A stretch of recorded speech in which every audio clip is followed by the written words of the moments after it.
covered. We think. Yeah, if you got that advantage plan. Yeah. Which we, Yep. yeah, it's all free.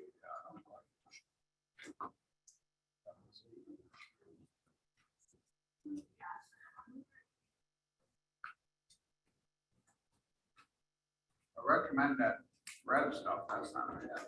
Yeah.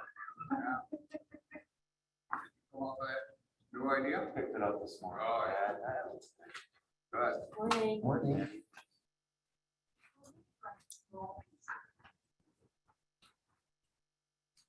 Let's see how fast. I was spread out.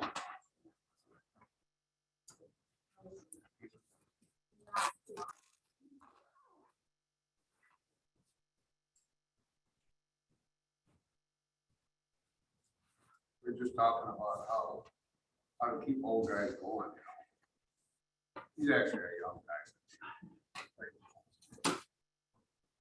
How old are you? Me 71. Okay.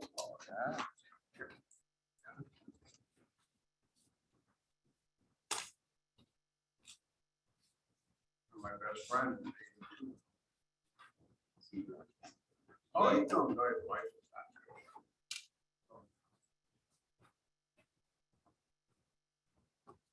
He's 5 years older.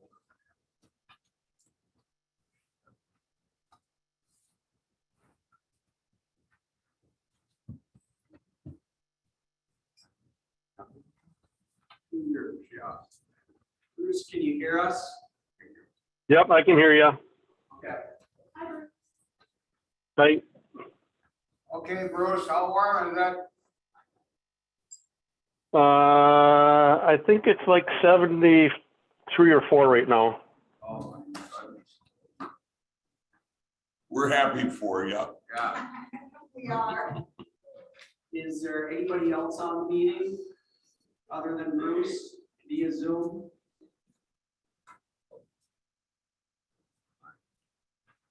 I actually logged in on my phone and I logged in so I can, if you have any things to show. Oh, okay, that's why I got two participants up there. Thank you.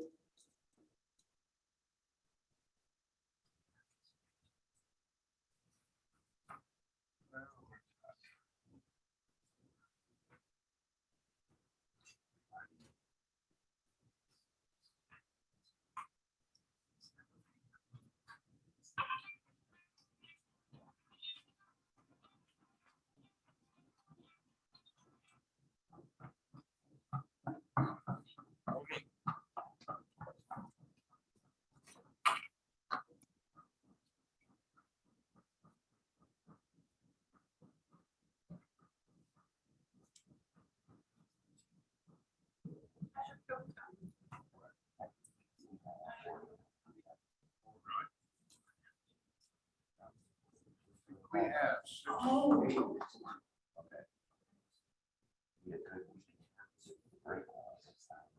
Yeah, not ready. All that in the break.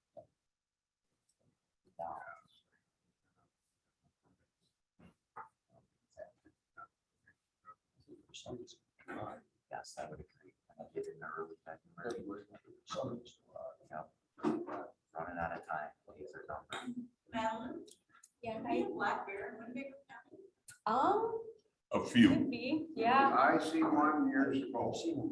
There was, actually a newspaper article, I think it was Wapaka, one was out in the snow and like it's not hibernating a couple months ago. So yeah, they're around. Yeah, we haven't had any complaints. There's one in like Outagamie County up by Appleton that has been getting into people's bird feeders and porches and stuff. So we were dealing with that last summer. But it's like right on the county line. We had one year ago. It was news. So we're just coming through, I think. Yep. They had one by the high school just this last month. Oh, by D, there's 2 or 3 of them that hang around that woods. They're a small one. Yeah. They don't bother much.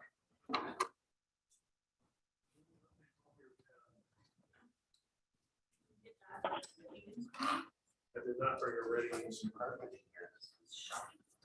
Oh, yeah, they do swear Zimmer next year. Swears. They think you're right. Okay, we will call the meeting to order.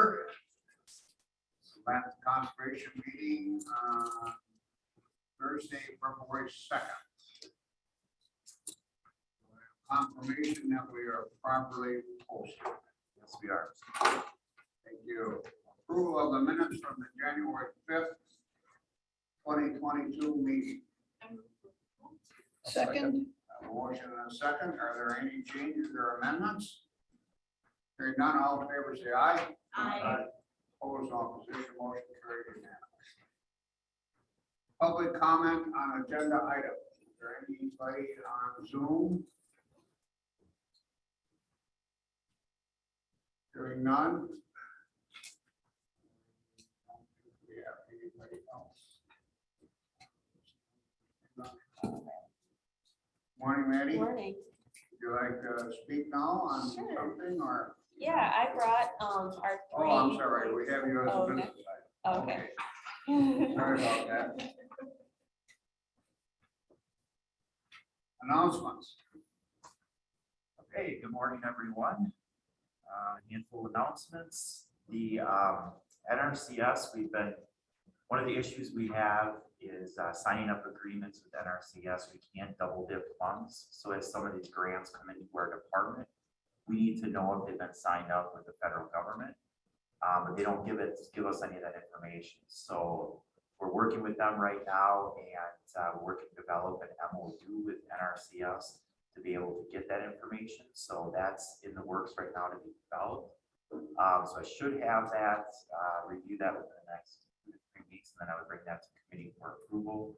I think that would probably need to go to county board. I would have to ask for counsel on that. But essentially what that does is just gonna open up the door to be able to get some of that information and work more collaboratively. So it's definitely neat. Do we have one with FSC? I would have to look. I don't know if this would be all encompassing SBA. I think it might. Okay. So this would encompass all SBA. Like I mentioned at the last meeting, Mary, our administrative associate, is retiring at the end of March, so we are actively advertising. I have interviews lined up at the end of February. Could be 3 people, so I will keep you posted on filling that position. I will be presenting to the county board at their special orders meeting next week, Tuesday, on the ARPA proposal for the department.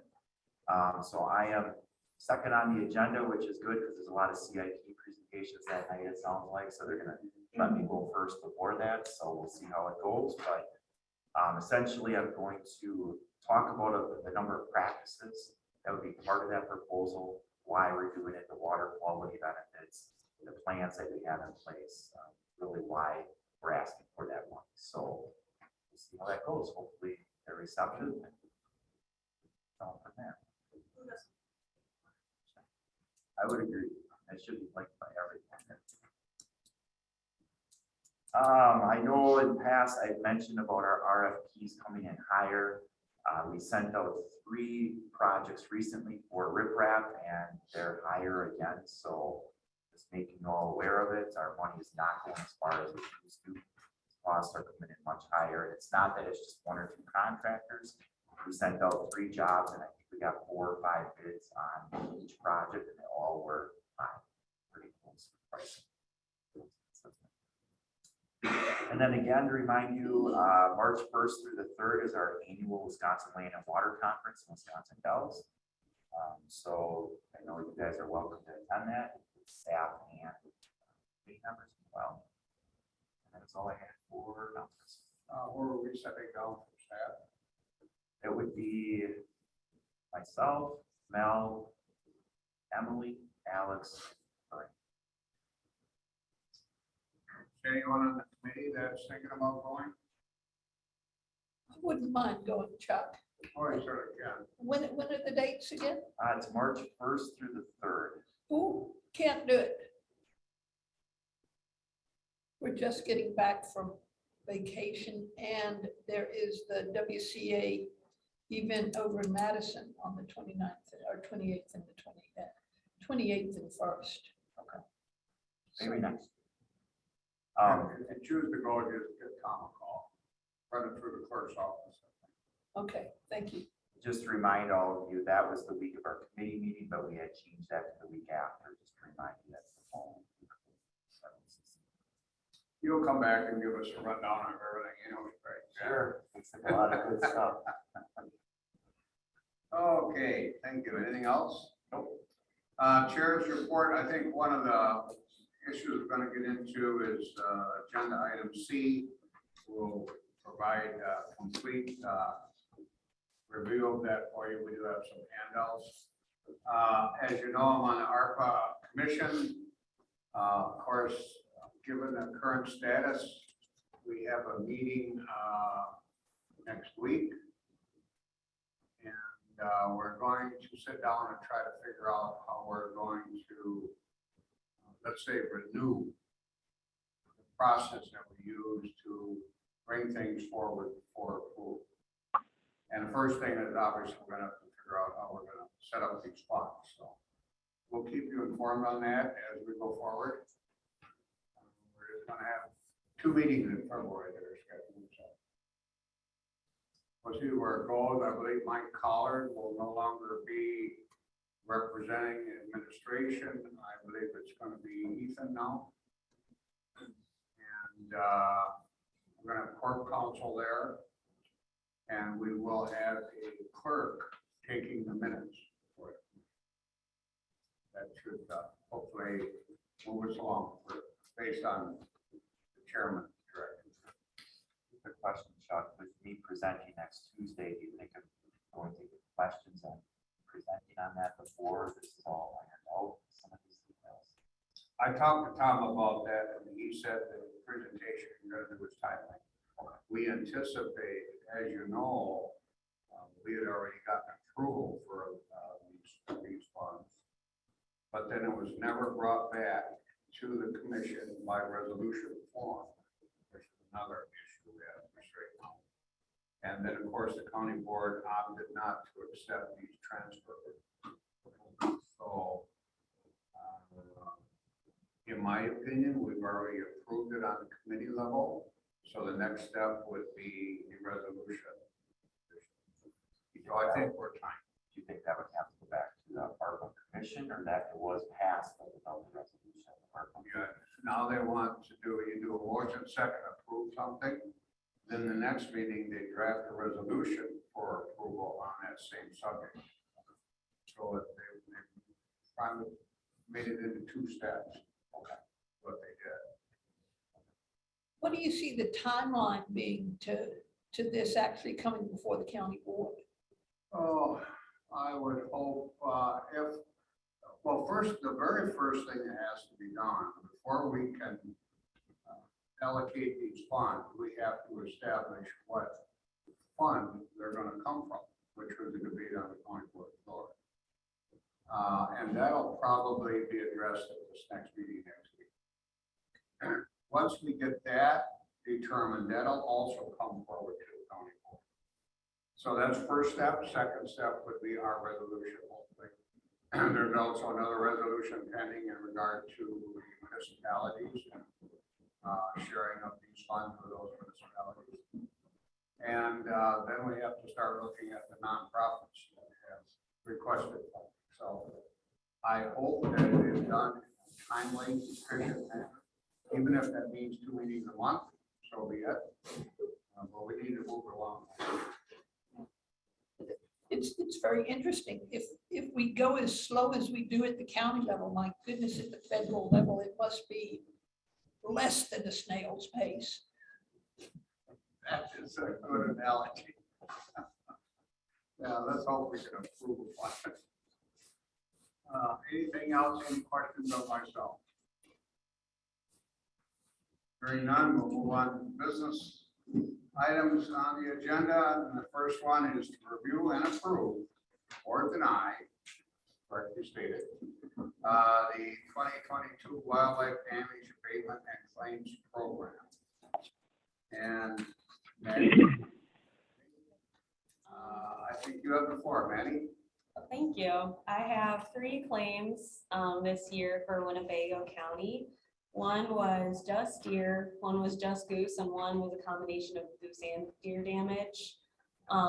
So that one came out to $5,461.14. The goose damage one came out to $1,014.13.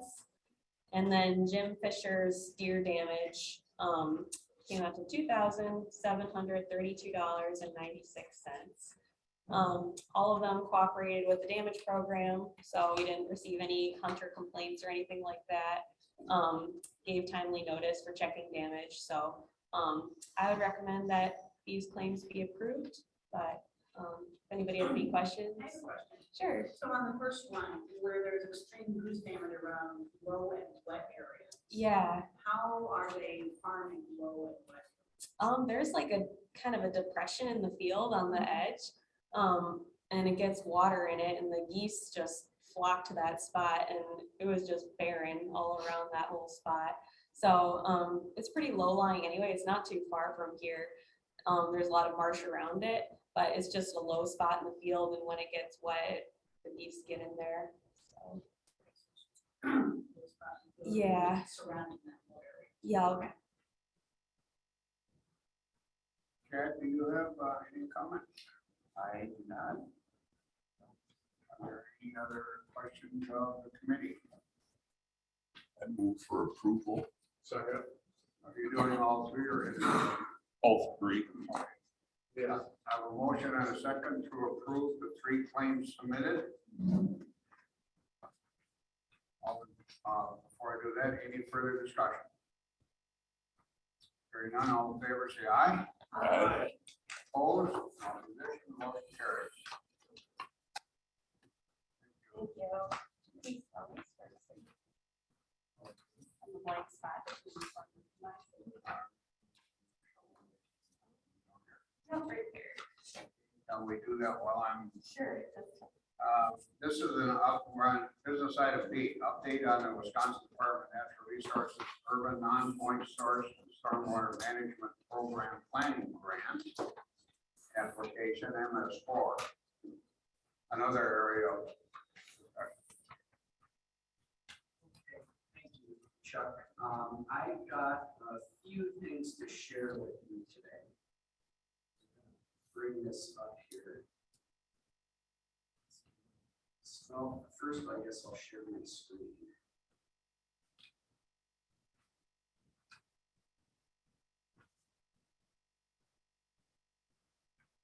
So Bruce can see. Bruce, can you see that? Yep, Okay. yep, got her. Thank you. Okay, so I'm going to first talk about the DNR grant application, and then I'll jump into some of the. So I'm right here, right now. We have just embarked upon starting to plan and apply for a grant to update our stormwater modeling for our MS4 stormwater permit. And the last time that was completed was in 2018. We worked with engineering firm, applied for this grant, which is a 50% share of the cost of services.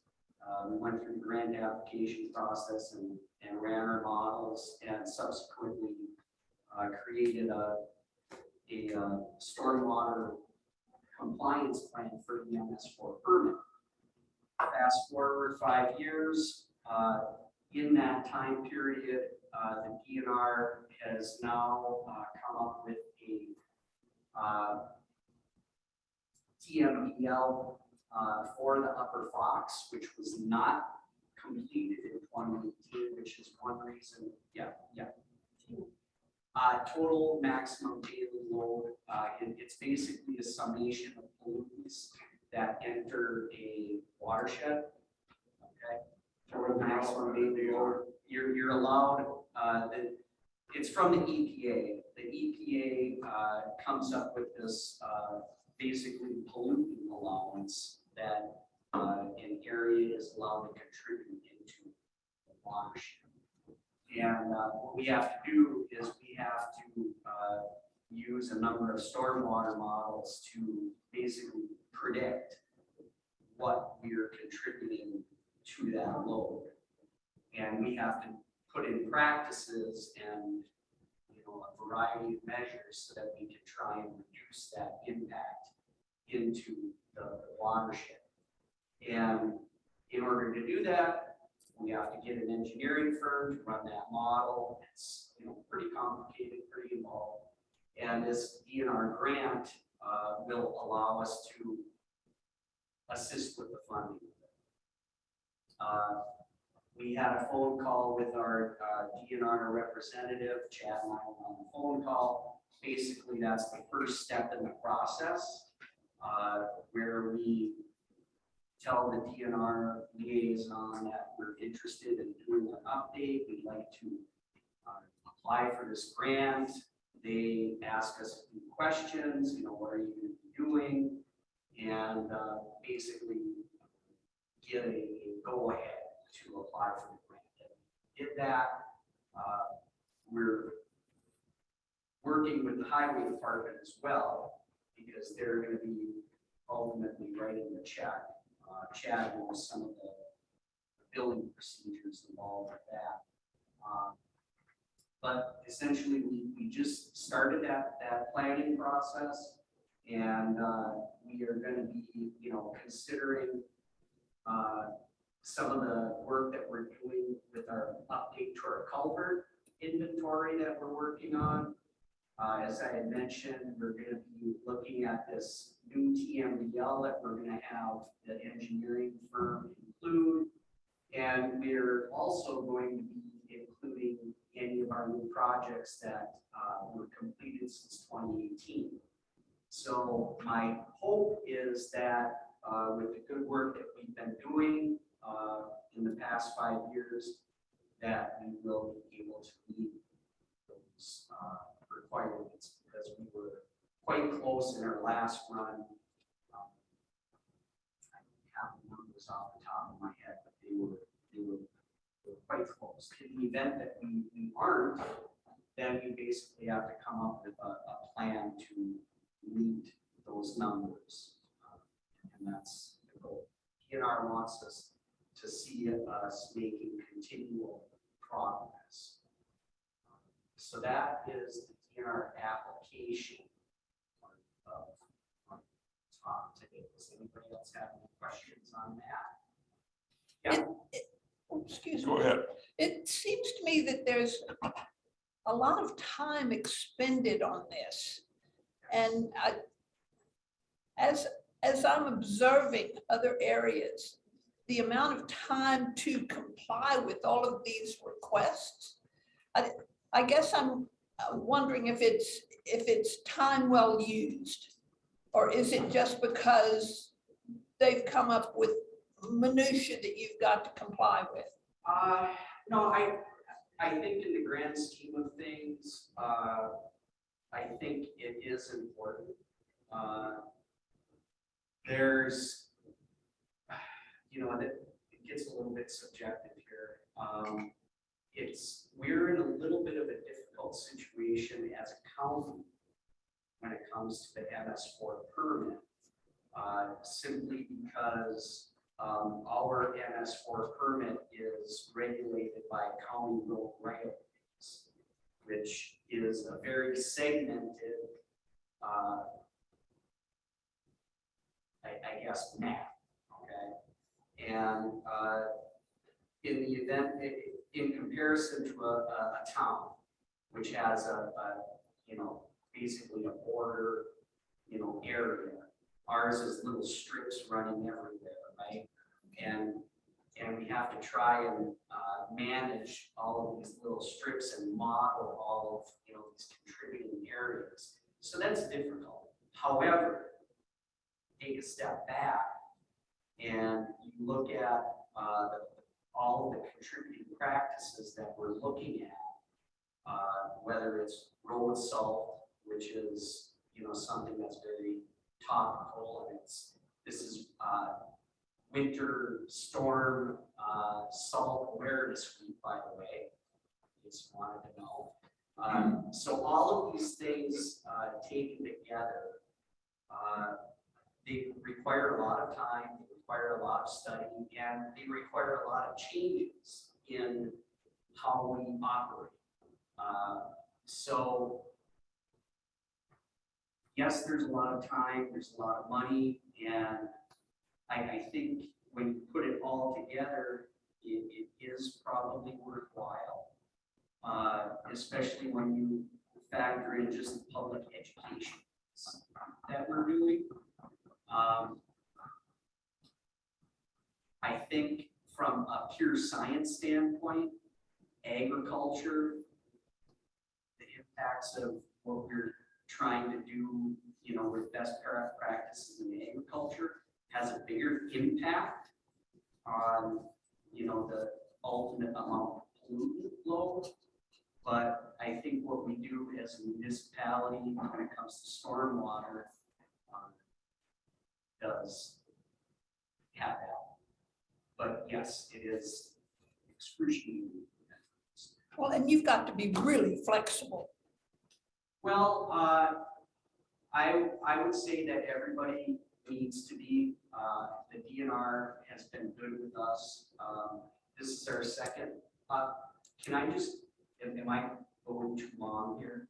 Should I go to the next part? Or I could go fine. okay, all right. I'm just trying. I I don't want to run off on tangents here. No, but there needs to be an explanation so the community has a better understanding. Sure. Okay. So this is our second audit that we have been through, and I'm kind of jumping up into this now, okay? And every permit, every MS4 permit is renewed every 5 years. And every 5 years, that permit is getting more stringent, okay? This is our second audit. Comparative to our first audit, we are in much better shape. There were a lot of things that we had to fix and change, and we've done that. We went through this second audit just in September, and by and large, we were in quite good shape. However, I don't expect in another 5 years that it's going to be any easier.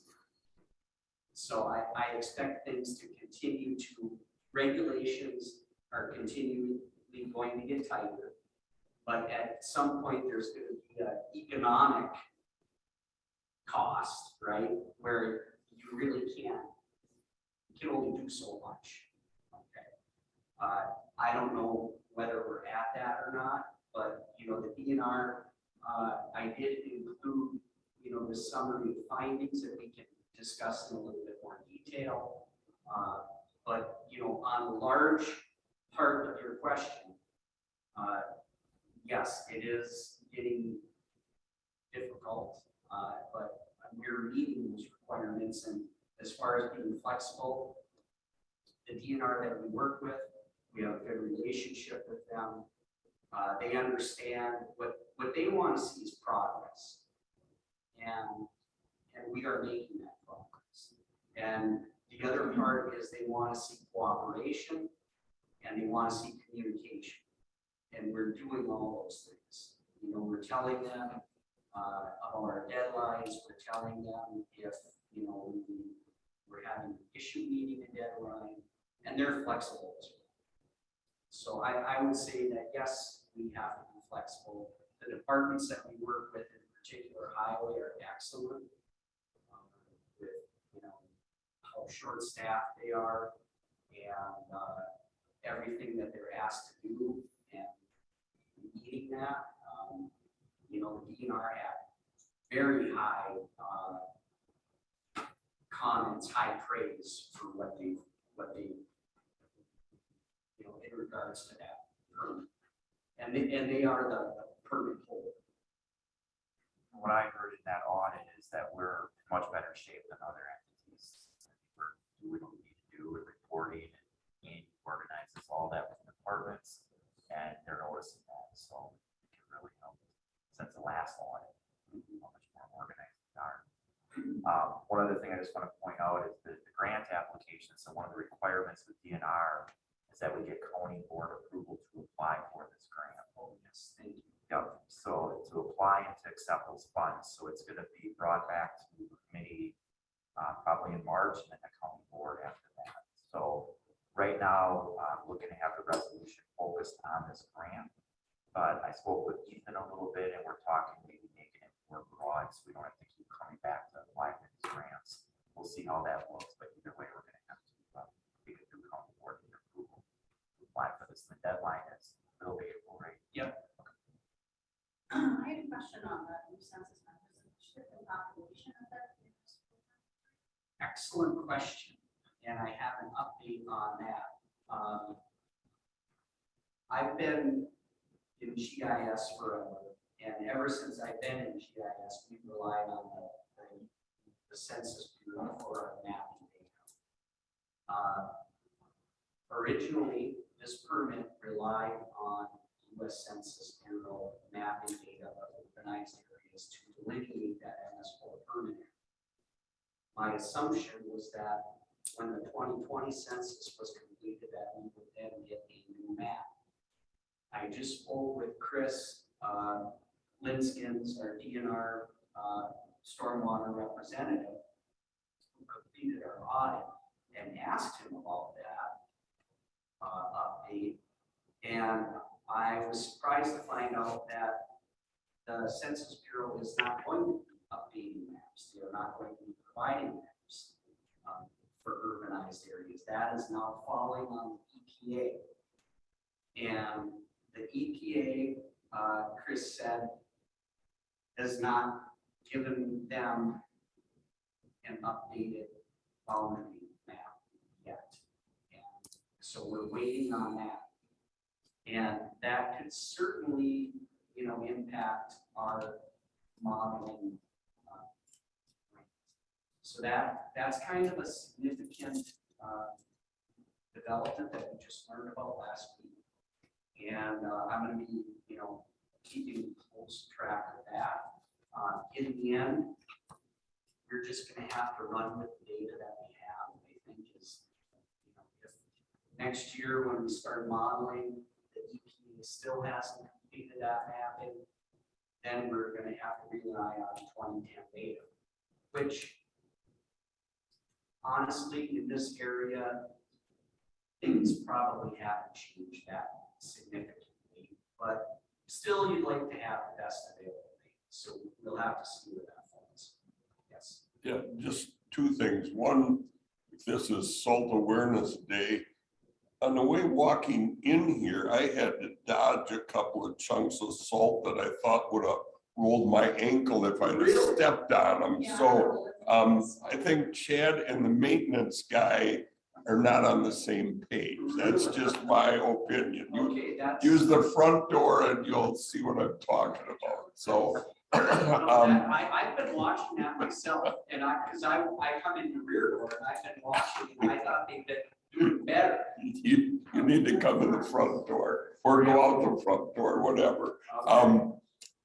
The other thing, in Winnie County, they just implemented the stormwater charge, which caught everybody by surprise. I mean, it raised my taxes close to $8 grand for the stormwater charge. The high school that doesn't pay any taxes is going to cost them $55,000 because they've got a lot of blacktop. Right. The churches also got blindsided, so forth. Is this because the village is dealing with a MS4, or is it the argument is out there that it's just a money grab to help supplement the taxes, and I know I'm a little off track, but is the DNR coming down on everybody at this point? I know we fought with the city of Oshkosh on our solid waste. Everything's marsh, and the city of Oshkosh is charging the county a huge amount for stormwater fees. I guess I don't know where all that money's going, and I don't know if you're aware of it either. Okay. All right. I might suspect that I don't think Winnie County's a third lake, correct? It is, yeah. Okay, that's the difference. If it was not impaired by DNR requirements, you probably wouldn't need this from utility. So they're being proactive, I would assume. And in other words, they're gonna have to meet the same requirements you're talking about at the county level, with the same issue in town of Finland, et cetera. So, although when you establish stormwater utility districts, that's a separate taxing authority, and they can be very expensive. So I think it goes back to your statement. Basically, when you have an MS4 permit, you have a goal to meet within that 5 years. Sometime during the 5 years, they'll change the goal. So that makes it harder to meet the requirements. So that will be continuing in all the municipalities. The ultimate question is, to what point do we go that it's no longer economically feasible to keep doing it? Because there's only so much money and people have to. Maybe you can have thoughts on that? Yeah, that's a future Yeah, it is. question, but you can see the impacts. The question I've heard feedback from some of the town municipalities is whether or not the TMDL requirements are feasible. Can they be met? And I think they are very broad, difficult to meet. So I would suggest for the committee, even though we have to do the MS4 permit, the primary focus for getting cleaner water will be on the ag side, which is our primary conservation efforts. Hopefully they're factoring in the ag reduction and the impaired lake. Yeah. That's kind of where it is. As you go on further, we're going to get into this document, and we'll have a little more detailed discussion on the request from the DNR to amend the county ordinance. Perfect. When that happens, I hope we all have yellow lights. Well, why don't we jump into that? So I also included as an attachment the summary of findings and bringing up on screen from the audit. Okay. And I'm just gonna go down this bullet list quickly. I'm gonna focus in on the one that I think warrants the most discussion and probably the most work. Item number one is not all priority outfalls are being screened on an annual basis. And that is quite an easy fix, honestly. I'm the primary person that does an outfall, which is essentially an area, typically culverts, large drainage ditches that are in this MS4 permit. And what I do is on an annual basis, every year I go out and I check these culverts and ditches for possible illicit discharge, like if somebody's emptying industrial waste or dumping stuff in the ditch. And I go out and do a survey. And we had been doing, I've got about 38 spots throughout the county that I checked. And within a 5-year period, I have to visit all 38 of those, okay? And these outfalls are designated as priority or secondary. A priority outfall is one that is essentially large, like a large culvert, large overpass, has a lot of water, and is in a very heavily urbanized or industrial location, because that's where the most likelihood of seeing some sort of illicit discharge would be. We have, I believe it's 8 of those. And what I have been doing is I have been visiting a couple priorities and several non-priorities every year to eventually meet that total outfall survey. And the DNR would like to see us visit those every year. And we started doing that this year, so I completed that. I visited all of our outfalls, priority outfalls this fall, and didn't have any evidence of any illicit discharge, which is great. And basically, if there is water in the waterway, I will take field samples and measure for half a dozen different pollutants. And if it's dry, I just kind of inspect the general condition. You know, maybe there's a lot of vegetation, or maybe there's some erosion happening. I take some pictures and then I put it in that game. Goes to highway, and they can put it on their to-do list. Where is our specific denoted outfall into the Oh, there's that point source? I mean, numerous points of entry, anything that contributes anywhere in, put it this way, Chuck, all of our lakes are impaired. Every one. Our whole county is red. So anything that goes anywhere is. An example that I can think of with the County Road 8.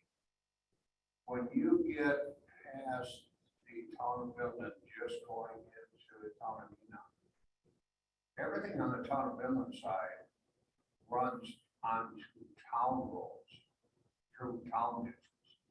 So we're responsible for that outfall into the lake. And there's 2 places that are done.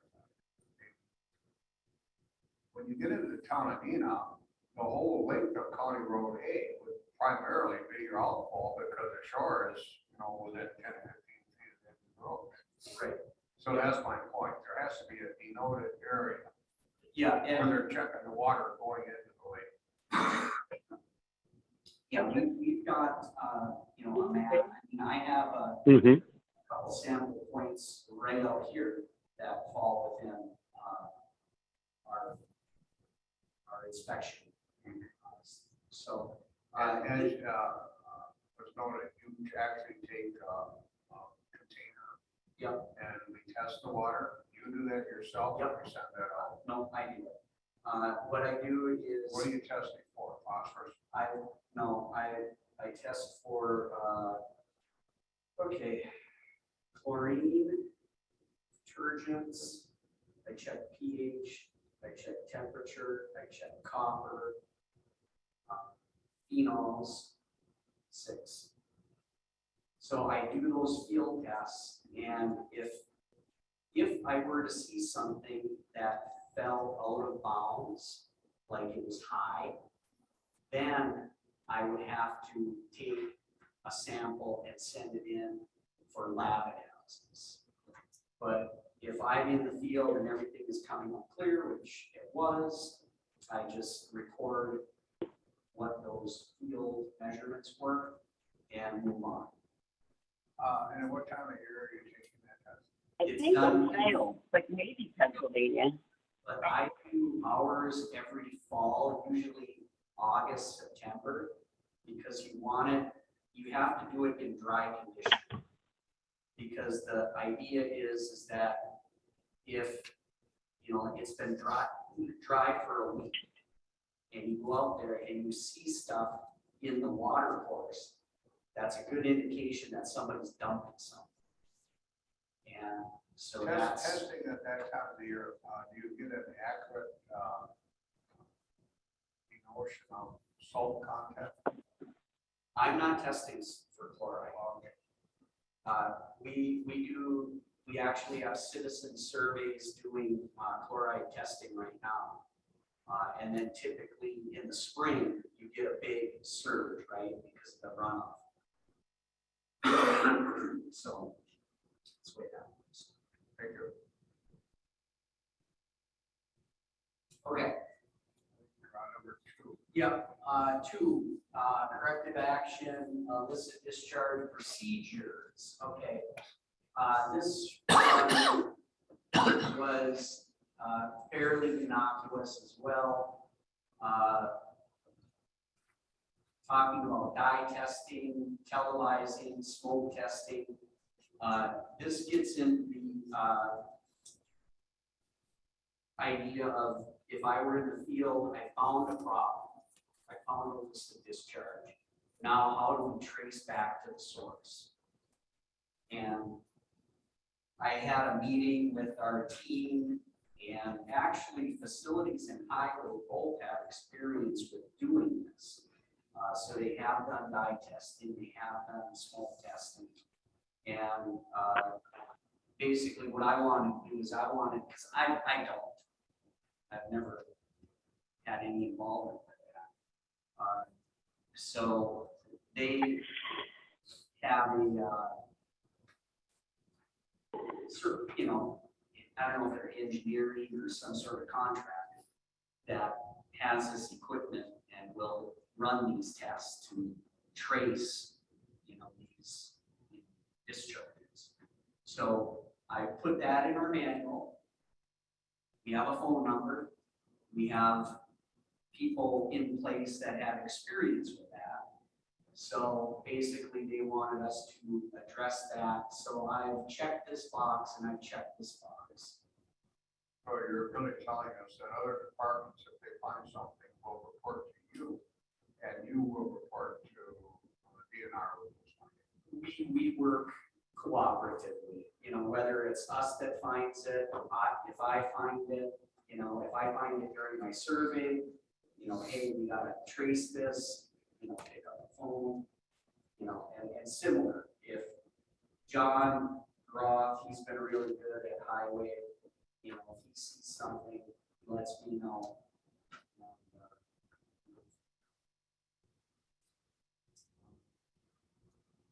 Okay, this is probably the meat of our discussion today that we'll get into. Post-construction stormwater management ordinance applies to sites with greater than 15,000 square feet of impervious area. This is slightly different than the criteria required by the permit, which is sites with 1 acre or more of land disturbance. And sites of less than 1 acre if they are part of a larger common plan development. The ordinance can be more stringent than DNR requirements, but cannot be less stringent. Therefore, the ordinance must be updated to include sites as described in the permit. And the key 2 words here are, well, it's this clause here, 15,000 square feet of impervious area. So 1 acre is 43,560 square feet. And the problem is that we have this clause in our ordinance, which gives it, I guess it lends a little bit of conflict with the MS4 permit, which is stating 1 acre. So I've been in touch with our planning and zoning department and also with DNR. And as it happens, you were probably all well aware that we're going through a code. What's the word? Recodification. Running out of words today. Recodification. And planning and zoning agreed with this, that the impervious surface area is somewhat conflicting with the 1 acre requirement. So they are basically looking at it to rephrase the ordinance so that it addresses the 1 acre and this other clause here, larger common plan of development. I've got a little, let's see here. This is directly from the planning and zoning department here, but they plan to submit to the DNR in order to comply. It says to comply with the DNR requirements, the post-construction, and this is also important. It's in the post-construction phase of erosion control. It's not during construction, okay? That's an important part of this. Stormwater management ordinance will need to be updated to include sites with 1 acre land disturbance and sites less than 1 acre that are part of a larger common plan. So essentially removing that 15,000 square feet of impervious surface from the ordinance. And that should fix that. However, it's not just as easy as deleting those 3 words. It's a process. And I don't know where the recodification process is. The DNR was hoping to have this done by June. I don't know if it's going to be done by June, but as I had mentioned before, we have a good line of communication with the DNR. We'll let them know that this is our plan and that we're addressing it. However, we probably won't be there yet. Chuck, did you have anything to add in this? Yeah, a little bit. I was on the committee, background here, I was on the committee to help develop the ordinance for the front. Now, the intent of the committee was not to establish an ordinance that was more restrictive than the DNR minimum requirement. And that's what you have in the ordinance currently. I would hope that that line of thinking continues. However, how it's worded, and this is a good catch, the 15,000 square foot was, as I recall, originally intended to incorporate subdivisions. So you've got, out in the rural areas, you've got 1 acre of land and 5 acres and that kind of division of property. But when you get into subdivisions, that's where you have the much smaller lots. And the intent was to ensure that the water coming off that subdivision would incorporate all those lots and would be under this ordinance. That was the intent. And I think it's a good catch because it should be corrected. It was, in my opinion, incorrectly stated in the ordinance. It's actually hard to read and understand. And that's a really good clarification, Chuck. And that's exactly, you know, it is the subdivision, and that's the larger common plan. And maybe that would be a good thing to put in there, parentheses, subdivision, Yeah. you know. And subdivision is detailed as far as what that word means in chapter 236, so that might also. I think that'll be coming forward. I did have a discussion also with planning and zoning department. I don't know if they can meet that time frame. Now, as far as the recode we're going through, that is for the general ordinance, right? Not necessarily zoning. In case anybody is interested, Might be that, I'm not sure. this is the actual code that can be found on our website. Okay, and this is in article, well, it's chapter 23, article 15 under permitting requirements and fees. And here you see the impervious surface bit here. So this is the part that's going to be different.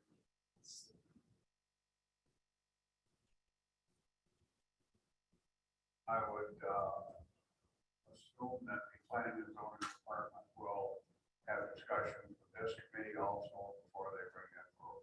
Well, I will be in touch with them.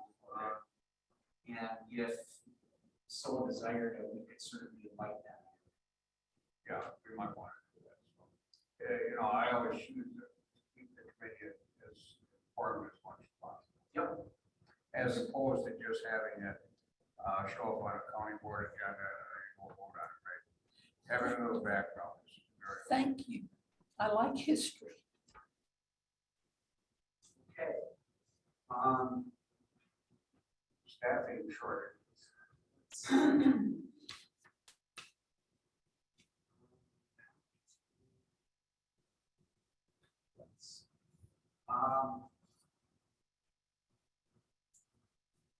That does address, I think, everything that I wanted to cover. I will be presenting much of what I presented here to you to highway in March. I'll be going to that committee.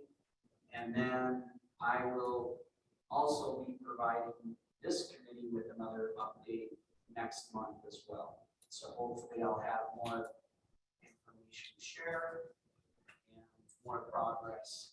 The annual report is due in March. I will be providing you with the opportunity to look at that report prior to submission. It's not necessarily going to be open for a lot of discussion, but I want to at least provide you with that report so that you can see it. There isn't a vote or anything required. It's just basically us sharing that information. That's all. Thank you. Questions? Well done, sir. Thank you very much. Thank you, thank you. That keeps everybody pretty much current where we are in this core process. Next thing we have on the agenda is business item C, and this deals with, as you're aware, there were some complaints that was issued by the administrator of FSA for the state with regard to appointed member from the southwestern part of the state. And apparently that gentleman was on an LCC committee and made some comments that were not appropriate.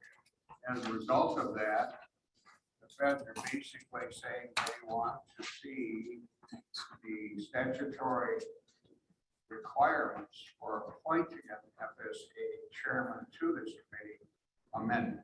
And that's what we need to discuss, because that's in the process of being brought forward to the legislature.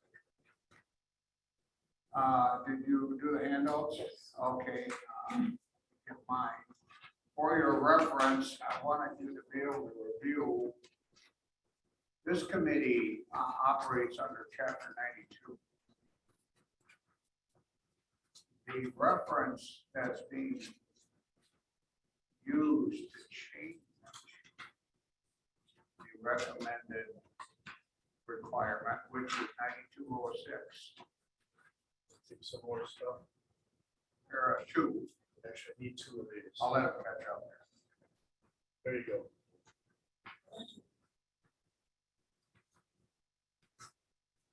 Square. If you would take a look at this document right here, upper left, soil, water, animal waste, you see that wording? That page you're referring to.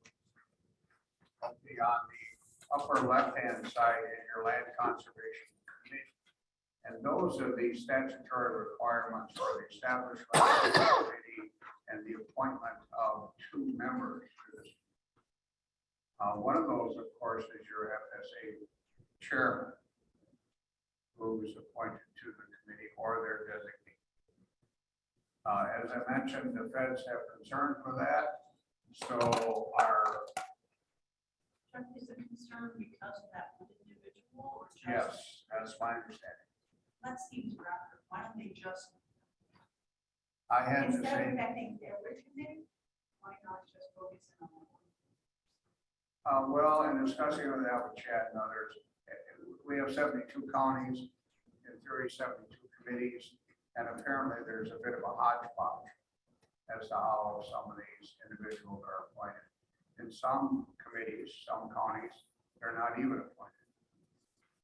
So what they found out after the complaint was made is that they don't have a universal standard that the counties are applying to the appointments. So it went to the, what committee is that, WLWCA, Yep, they're admin, exactly. which just had a meeting here a couple days ago. And in cooperation with the Farm Bureau, who's very involved in this, they have come up with some proposed language. Now, the language they're proposing to change the statutory reference, which is once again 9206, para 2, is this document right here. And they form the language for the change using chapter 91. You also have a copy of that. And chapter 91 is your farmland preservation.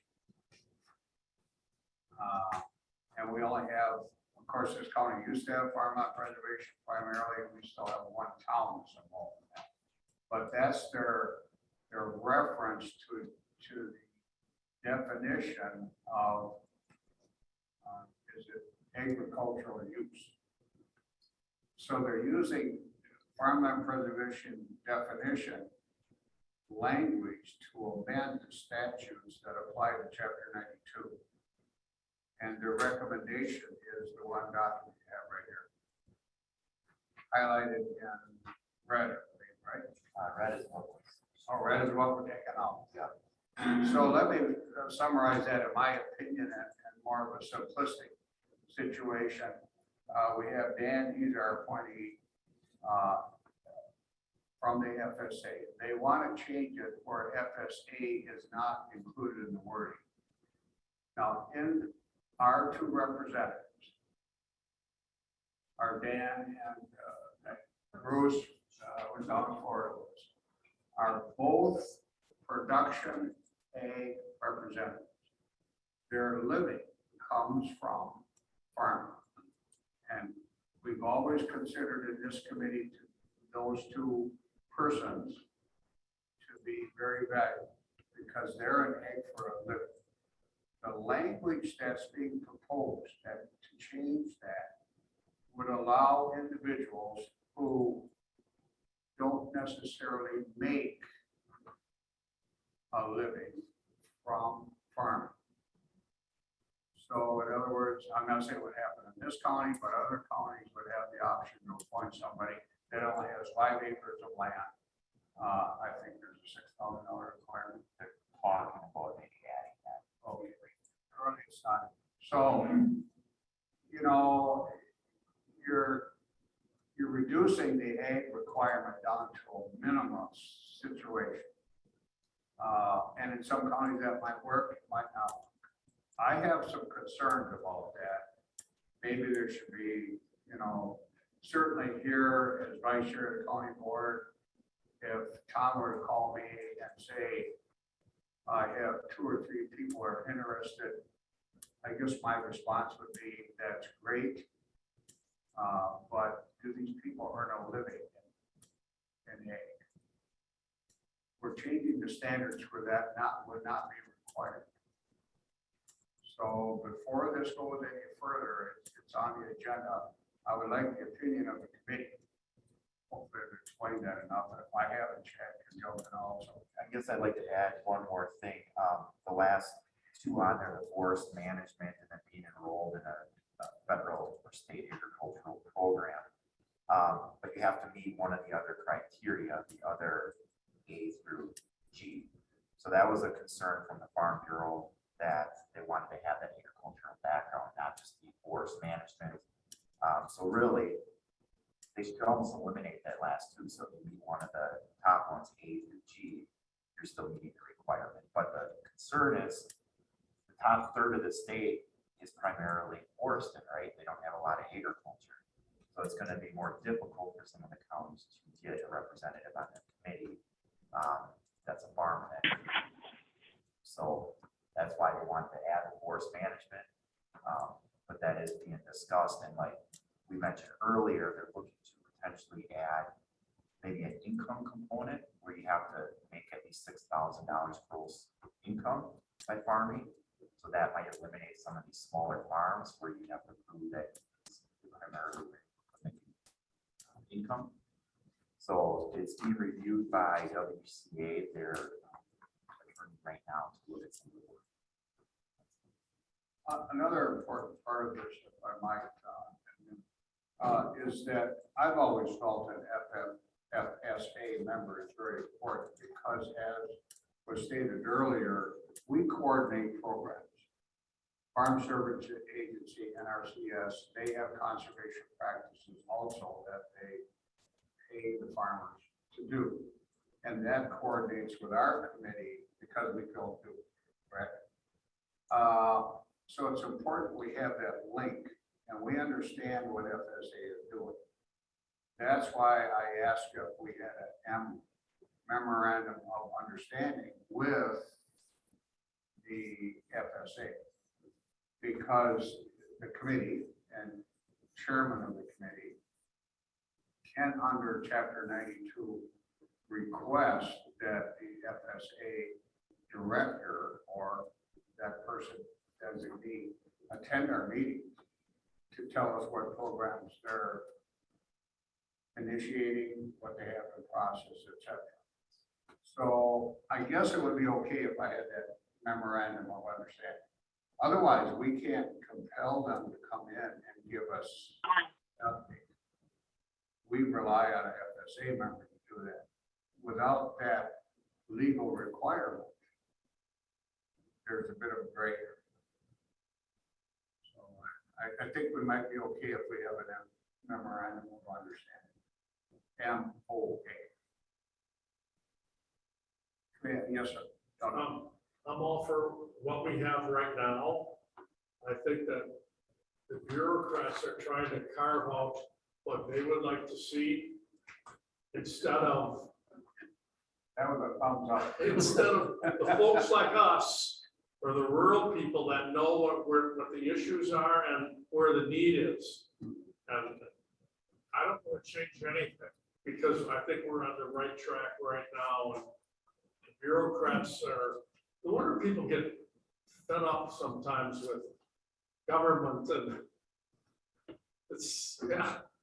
And this is an example. I'm not saying government is bad totally at all. It helps us with this, so I'm keeping it the way it is. Please. Thank you. So if before I recognize you, you would not support this legislative change? Correct, I would not support it. Good. So I think this changes. It could be, I mean, it would benefit the northern counties with this forest management portion, but I think as long as we made sure that we did have that MOA with the FSA, we would always, on a county level, be there. Yeah, bring them in for updates. I mean, it's gonna probably have to be changed. We can't have FSA representing FSA on our committee. We could still have Dan, we can still have Dan on our committee moving forward, even if this language changes, he just can't. I can't. He's a citizen, essentially. Yeah, I would not support any changes with Dan. Your appointment is annually July, 2 years. So this term, at least, pretty much would be status quo. In essence, and I'm sure Tom would agree with that, but in essence, we're looking at down the road, the next term, et cetera. Catherine? If I may call you Catherine. You can call me Kay. Okay. Catherine is What's your awfully thoughts? formal and I think say, what I do. What's your thoughts, Kate?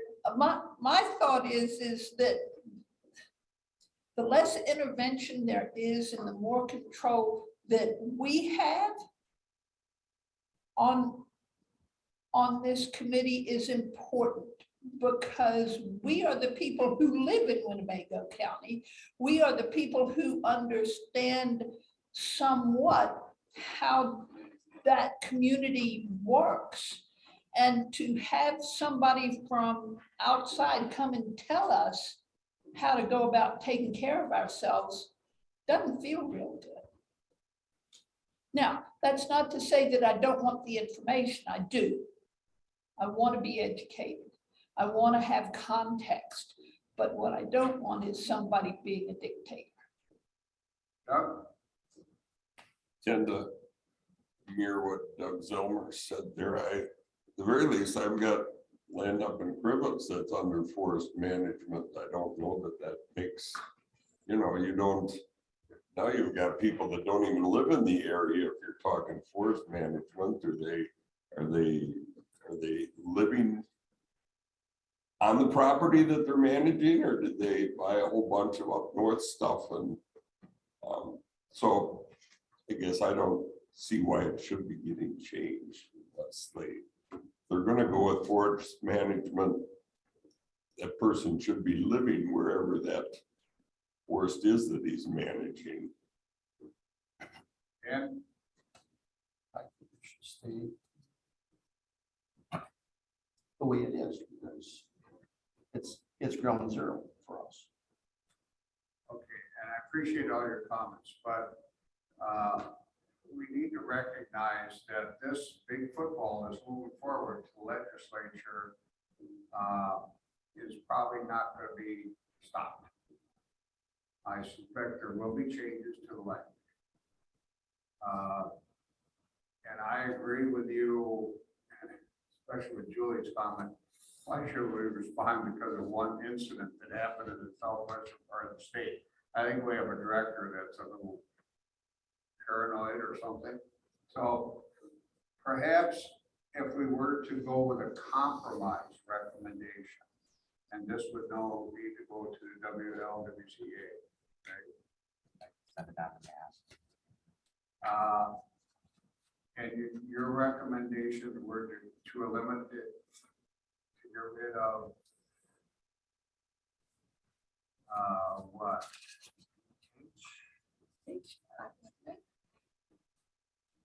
What's Well, H and I right now, the way it's written, you still have to meet one of the other ones. So if you meet A through G, if you're in forest management, you have to meet A through G. Yep. So you're kind of doing it either way, so. Gotta buy a box of bees then. You're right. Okay, so then another option is to include a financial requirement. And that is what they're looking at. Financially. That is the end of that. So I'm wondering if once the attorney looks at this, they come back with input with that. Should I bring it back to the committee to see? Yeah, we want to keep this on the agenda. And I'm not sure that change alone would would satisfy the concerns. So I think in general, our response needs to be, we do not support amending chapter 9206 para 2. However, if this is in a situation where our response is minimal, the bigger picture, then we would certainly require a financial requirement within the change.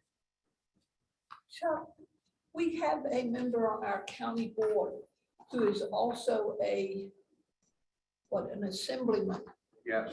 It just might like- be advantageous for us to ask him to come here so that at least we have an ear, somebody who can say these are concerns. We certainly can, and that was going to be the next part of my discussion here, is if this committee is adamant that we will not support this change in any fashion, then what's our next step?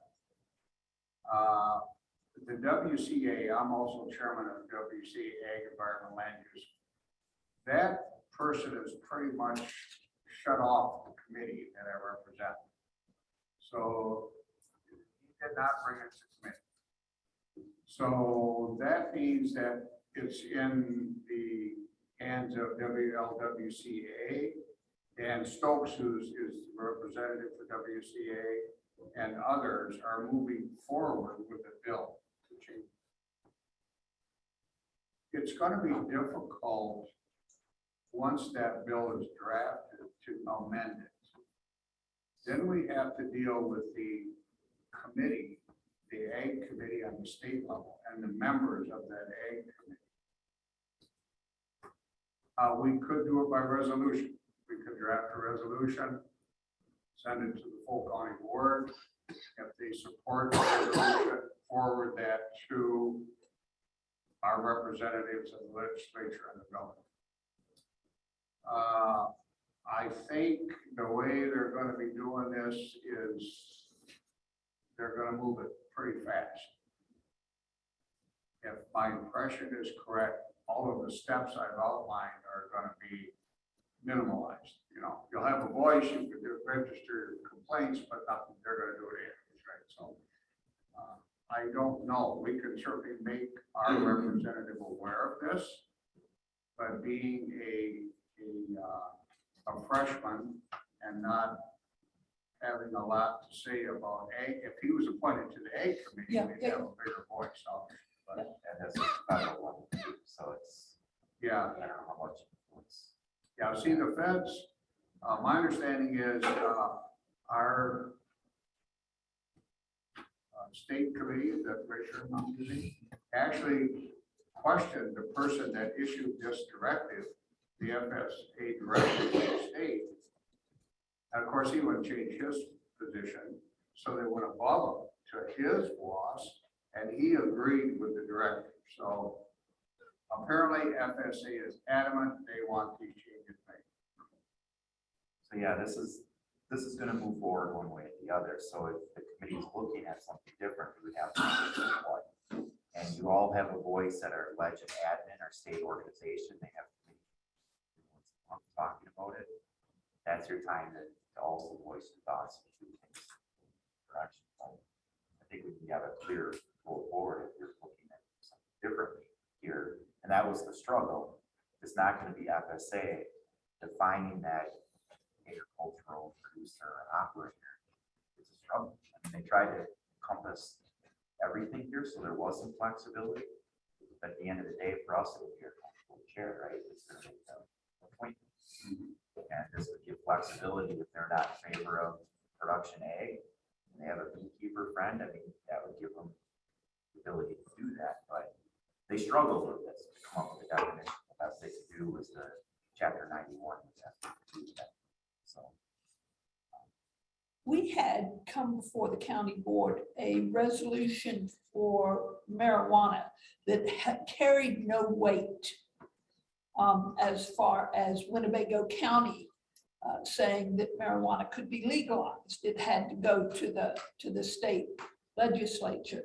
Could we not create a resolution under those same circumstances here that has actually gone through committee and potentially gone to the UW system, extension, and then come to the county board, not to actually make any real difference, but to at least create a little pressure? We can. The question is, are we a little too late with that? Because at this last meeting, which I tried to attend, I had a Zoom issue here, but, and Chad did attend that meeting. I think they're gonna bring it up one more time. The attorneys are reviewing it right now, and then they'll have a draft that'll be brought forward to the ledge admin committee, and that would be a good opportunity for all of you to comment at that level, and then it would advance to, they have a legislator that would take this on. Cycle through Madison, but So in the interim between right now and the next WLWCA meeting, our comments and our thoughts here as a committee need to be relayed to them ASAP. Now, let me add something else. We were suggesting adding, first of all, our comments should be, we do not support the change. And I'll leave the wording up to you. However, based on FSA requirements, and so however you want to word that. We do, then the next point is, what can we get the WLWCA to change in their first draft? And that might, how about the position of, they want to add in the $6,000 requirement, right? How about a requirement that you have to have your livelihood? how do you prove that? Question. That's where the money. How do you prove the $6 grand? You're gonna have the same question. So maybe the question shouldn't be proof, it should be intent. Your intent is to appoint a person that is making their living from farming.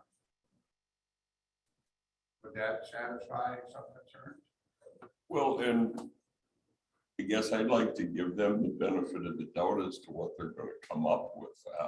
Isn't it easy enough for us to say that we don't agree with it in its current form? Yes.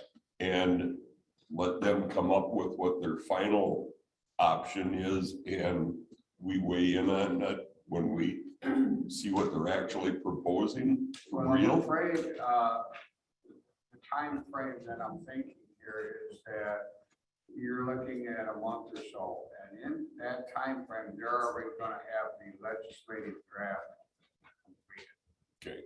So I think our input response needs to be immediate. And hopefully they will consider that at their next meeting, which is scheduled for March. So I would suggest to the committee, we need to respond in this short time frame we have now.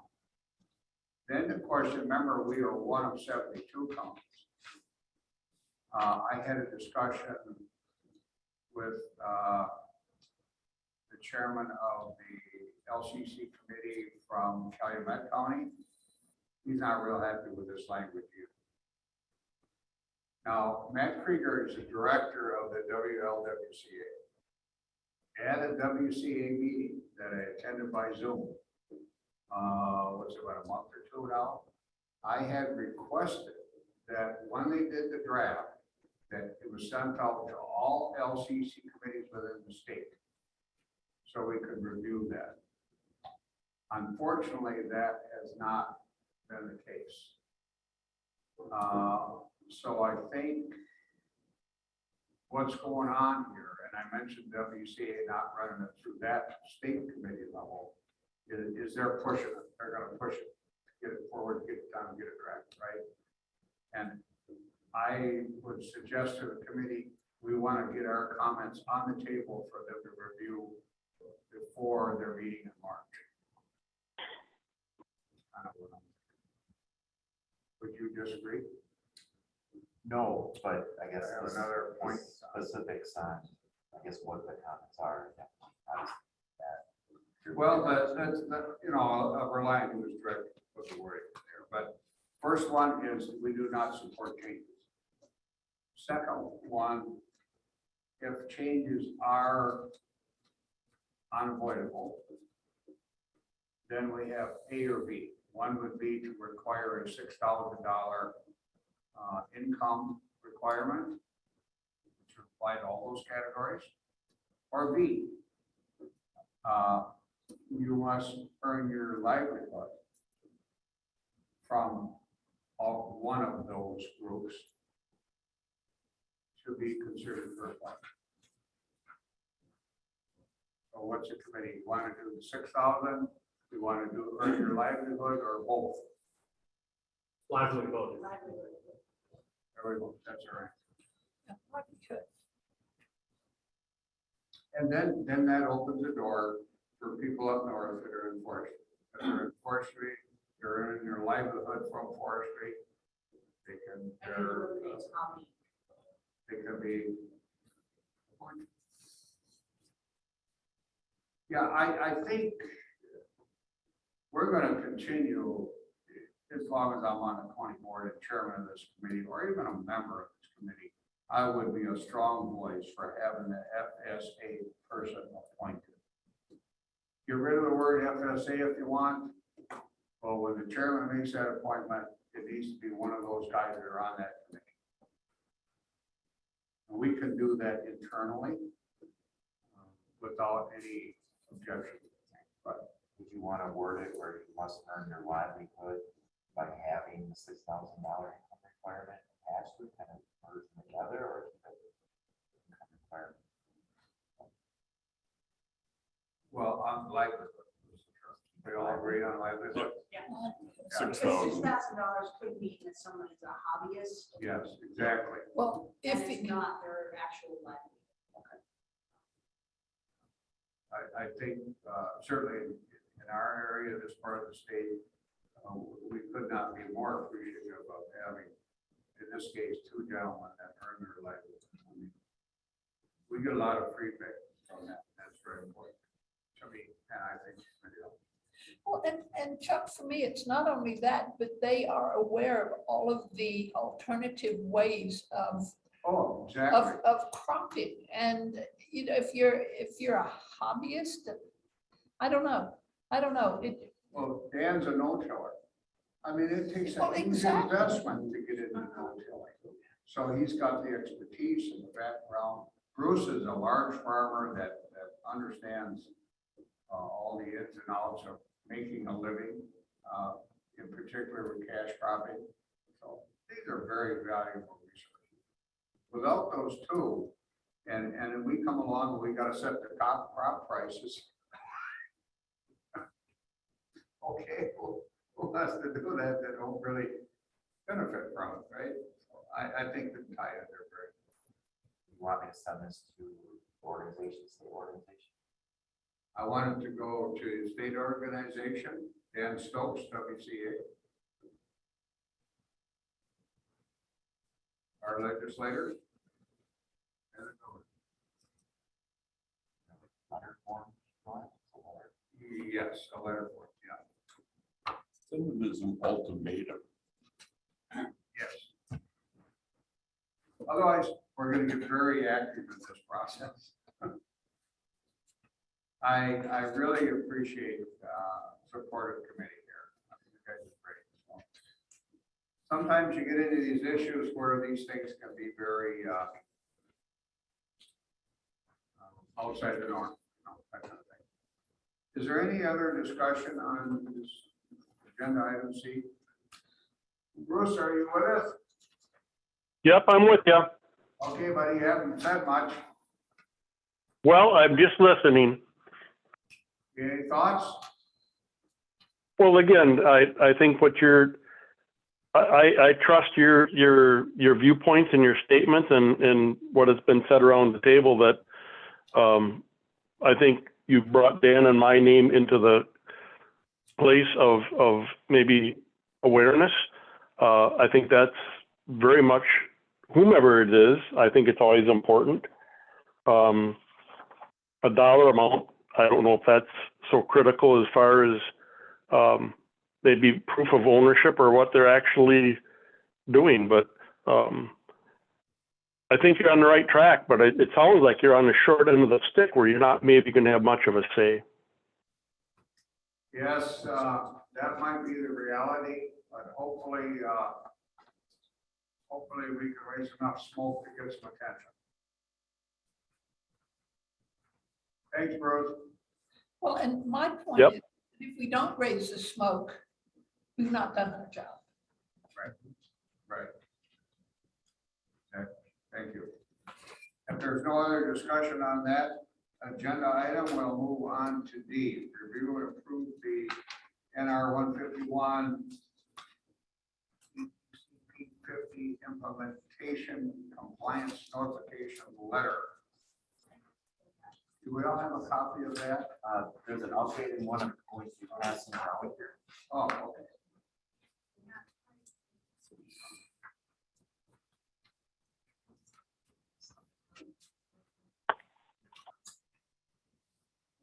Are you gonna bring us in, or you want to do it? I'm going to turn over to one of you. Is there anyone on Zoom that can see it? Bruce is on there, so if you want to share the screen with the letter. Yep. You want me to attempt it? Yeah, go ahead. Thank Yeah, you. he's got the gold. This is so good.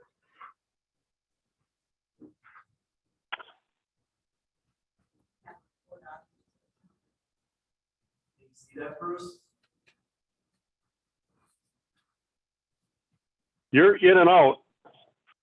Oh, we got her.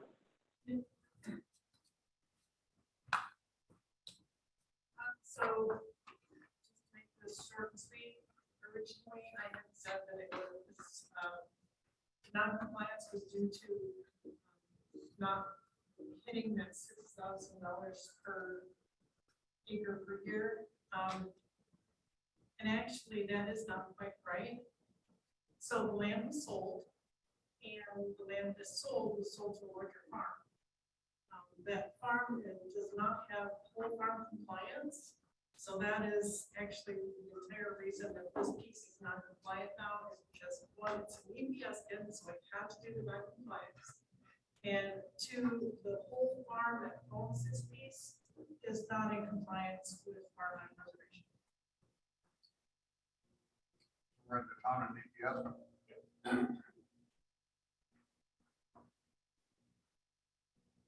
And does this mean they're not gonna receive funding per acre? Do they have any payback issues moving forward? They cannot take credit, and if they do, it will be stopped at the revenue. Okay, moving forward. So before they sold it, there's no payback on the farm, no liability. Questions from the committee?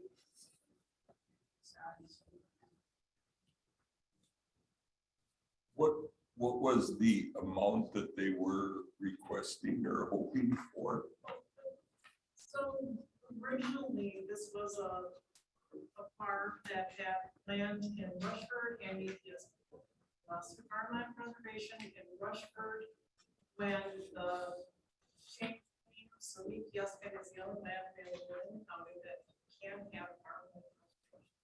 So this small piece was still, he could claim, John Doe claimed farmland preservation. Sold the land to another farm that does not have full farm compliance. So that's just what made the land go out of compliance was it when he sold it.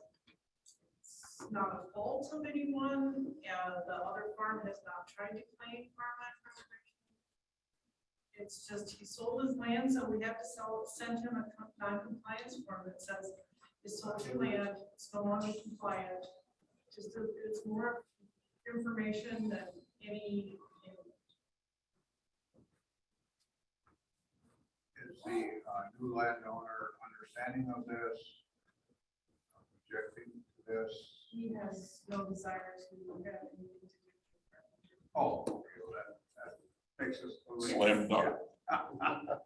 Okay, any other comments from the committee? Right. Bruce, got anything to say? Nope. Okay. Do I have a motion to approve the letter as So move. Second, a motion and a second? Any further discussion? Hearing none, all in favor, say aye. Aye. Opposed, opposition, the motion carries unanimously. Thank you. Yes. Sure. E, review and approve the Winnebago County Water Quality Improvement Program cost share agreements. That should be here. We have a few unusually high-priced ones here. Perhaps if we can go through those three, please, Chad, the explanation for. And they're actually even slightly higher after we just got the RFPs back. We estimate the cost of our projects when we develop these agreements. But walking through here, the one is a well abandonment, so that's just a straightforward abandonment of a well for 440. The Pat and G Locks project, that is some shoreline damage. So all these three are going to be shoreline damage, and we're using rock riprap to stabilize it. Okay. They all met the requirement for, we have a certain amount of delivery with the tons of sediment to make it eligible.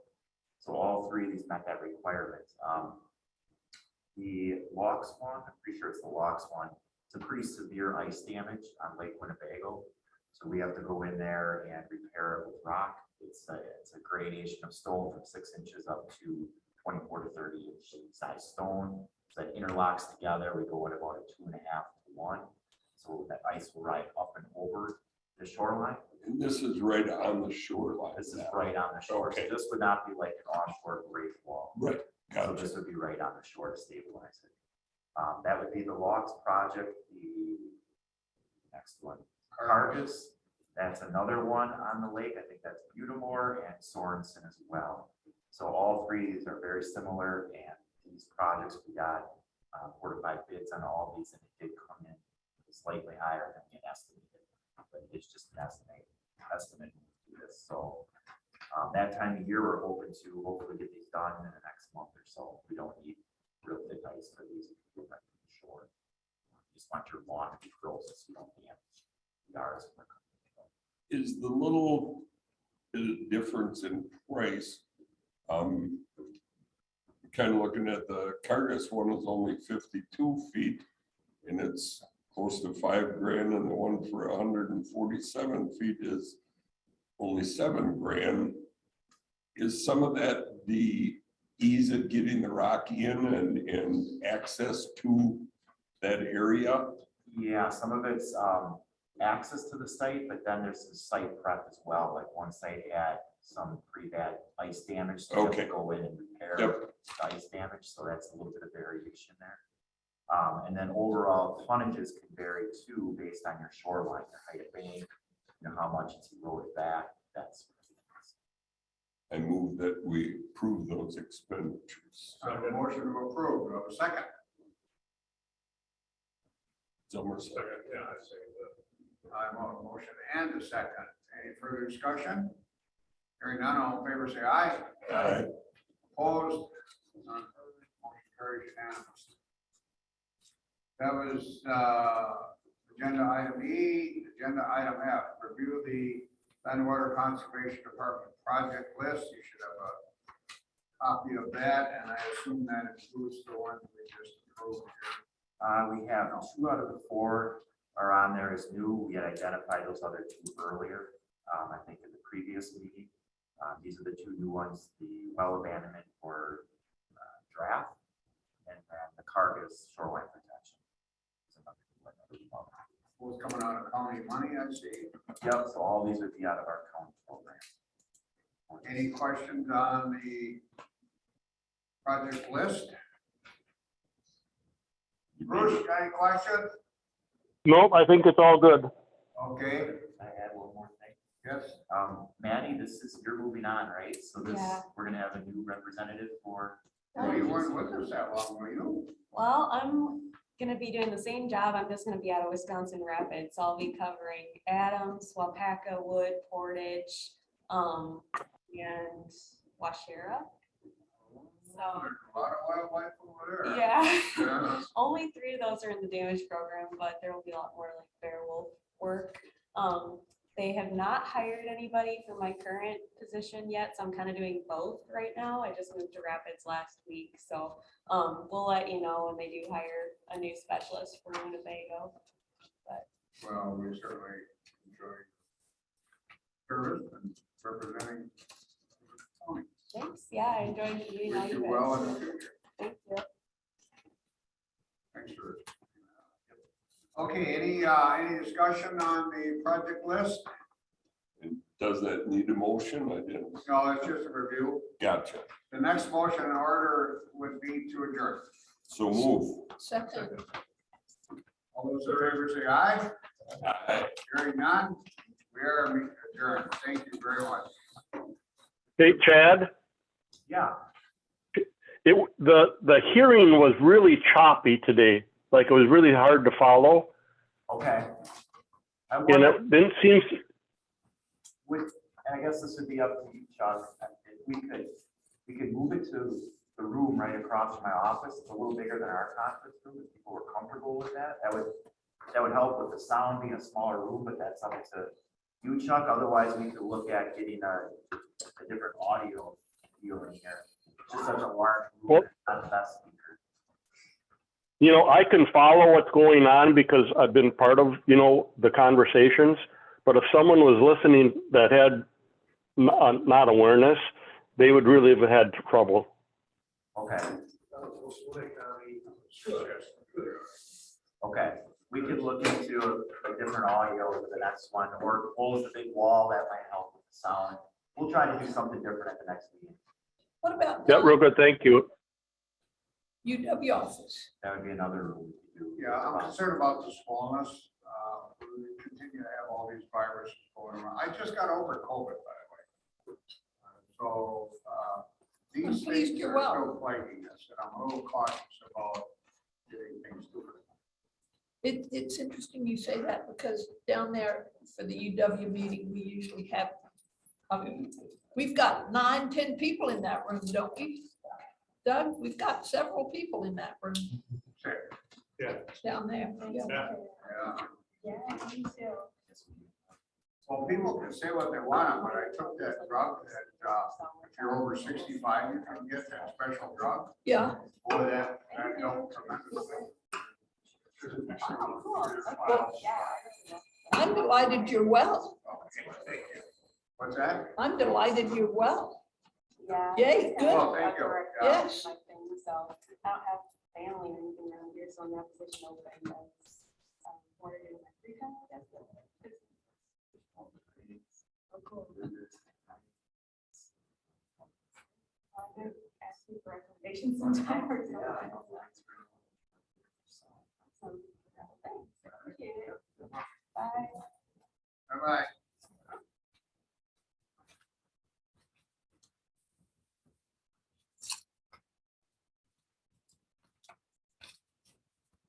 Oh, man, keep your mouth open.